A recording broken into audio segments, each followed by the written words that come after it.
Сотрудник печорской полиции Екатерина Попова в марте отмечает двойной праздник. Накануне Международного женского дня девушка официально стала младшим инспектором-кинологом.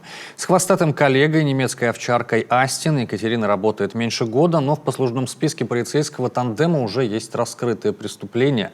Елена Кононова узнала особенности работы кинолога. Разыскать нужного человека или вещь для Астина не составляет труда. Его подключают на поиски будь то пропавшего грибника, либо убежавшего ребенка. В январе Астин помог раскрыть преступление, вывел на след преступника, который украл телевизор.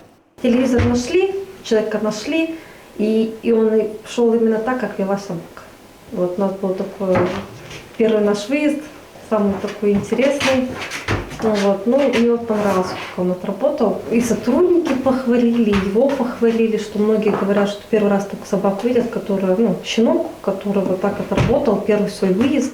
Для Екатерины работа с Астином – это первый опыт. И такой успешный. Хотя вначале девушке было страшновато. Одно дело, когда дрессируешь совсем маленького щенка, и совсем другое, когда псу уже 8 месяцев. Но поняли друг друга быстро. Астин парень смышленый, говорит Екатерина. Овчарка живет у нее в квартире и прекрасно ладит с котом. Мейкун в свое время часто гонял непрошенного жильца, но потом подружились.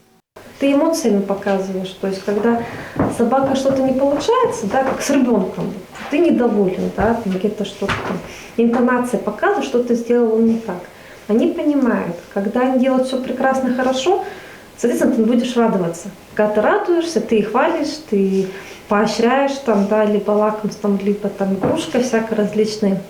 Они понимают, что я сделал все хорошо, я молодец и умничка всяким. Так же, как ребенка, все то же самое. Сама девушка не сразу пошла в кинологи. Карьеру полиции начинала с патрульно-постовой службы. Но теперь она и все выходные, и праздники на службе. Им с Астином есть еще над чем работать. Научиться обыскивать местность и помещения. А еще Екатерина мечтает со своим неразлучным партнером съездить в командировку в Чечню. Елена Кононова, Инна Климова, Антон Торопов, телеканал Юрган, Печора.